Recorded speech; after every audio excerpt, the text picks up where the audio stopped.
Welcome to IBTV. Medical mafia ఆగడాలకు వ్యతిరేకంగా DMHO కార్యాలయం ముందు నిరసన కార్యక్రమం నిర్వహిస్తున్నట్లు సిపిఐ నగర కార్యదర్శి ఆకిటి అరుణ్ కుమార్ తెలిపారు. కొత్తపేట సిపిఐ కార్యాలయంలో మీడియాతో మాట్లాడిన ఆయన, అంజిబాబు ప్రభుత్వ బాధ్యతారాహిత్యంతో ప్రైవేట్ వైద్య రంగంలో దోపిడీ పెరుగుతోందని ఆరోపించారు. పిలుపునిచ్చింది. ఈ కార్యక్రమంలో భాగంగా మార్చి 1వ తేదీ నుంచి ప్రతి ఏరియాలో సిపిఐ కార్యకర్తలు అందరూ ప్రతి ఇంటి తలుపు తట్టి నగరంలో ఉండే ప్రజల సమస్యలు తెలుసుకొని ఆ సమస్యల పరిష్కారానికి పోరుబాట చేయడానికి సిపిఐ సన్నద్ధమవుతుంది. అలాగే గుంటూరు నగరంలో జరుగుతున్న మెడికల్ మాఫియాకి వ్యతిరేకంగా రేపు 28వ తేదీకి ఉదయం డిఎంహెచ్ఓ ఆఫీస్ ముందు జరిగే ధర్నా కార్యక్రమంలో సిపిఐ శ్రేణులు ప్రజలు అధిక సంఖ్యలో పాల్గొని జయప్రదం చేయాలని సిపిఐగా విజ్ఞప్తి చేస్తున్నాం.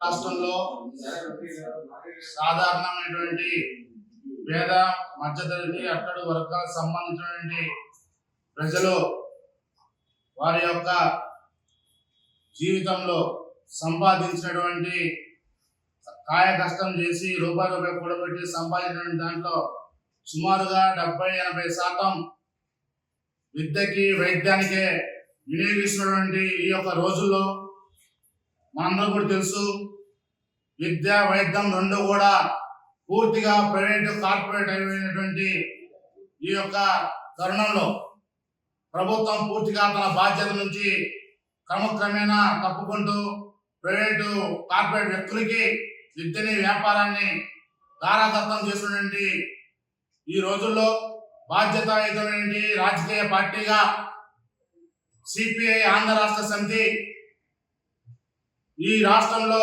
విద్యని వైద్యాన్ని ప్రభుత్వమే కొనసాగించాలనేటువంటి ఉద్దేశంతో, అదేవిధంగా ప్రైవేట్ కార్పొరేట్ సంస్థలు చేస్తున్నటువంటి అన్యాయానికి, ద్రోహానికి, దోపిడీకి వ్యతిరేకంగా పెద్ద ఎత్తున పోరాడాలనేటువంటి ఒక దృఢ సంకల్పంతో ముందుకు పోతుంది.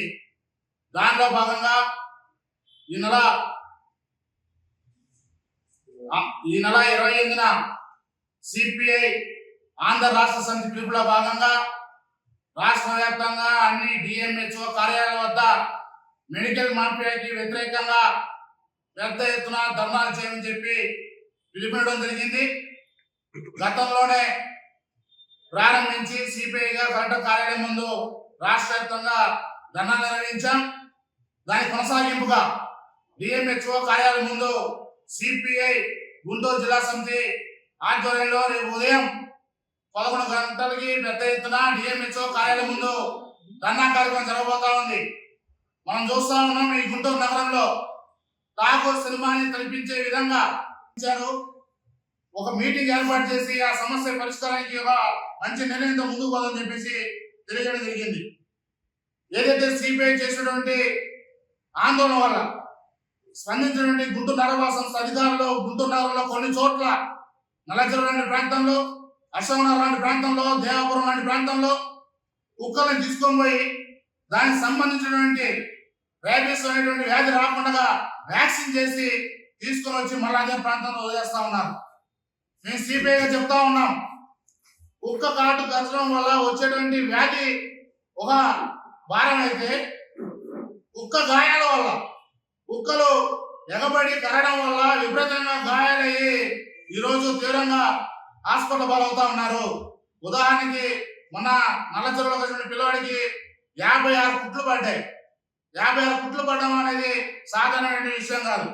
ఈ విధంగా దాడులు చేస్తా ఉన్నాయి. మేము కూడా చెప్తా ఉన్నాం, కుక్కల్ని పేటల్లో కాలనీల్లో ఉంచడం కాదు, వాటిని తీసుకొని పోయి సుప్రీంకోర్టు గైడ్ లైన్స్ ప్రకారం సంరక్షణ కేంద్రాలు ఏర్పాటు చేయండి, వాటి షెల్టర్లు ఏర్పాటు చేయండి. గుంటూరు నగరంలో పేటల్లో ఉన్నటువంటి కుక్కలు అన్ని కూడా తీసుకొని పోయి ఒక ఊరికి మారుమూలన దూర ప్రాంతాల్లో సంరక్షణ కేంద్రాలు ఏర్పాటు చేసి అక్కడ వాటిని ఉంచండి అని చెప్పేసి ఈ సిపిఐగా కోరుకుంటా ఉన్నాం. ఈ సమస్య పైన రాబోయే రోజుల్లో మరింత పోరాటం చేయడానికి కూడా సిపిఐ పార్టీగా ముందుకు పోతామని చెప్పేసి తెలియజేస్తా ఉన్నాం.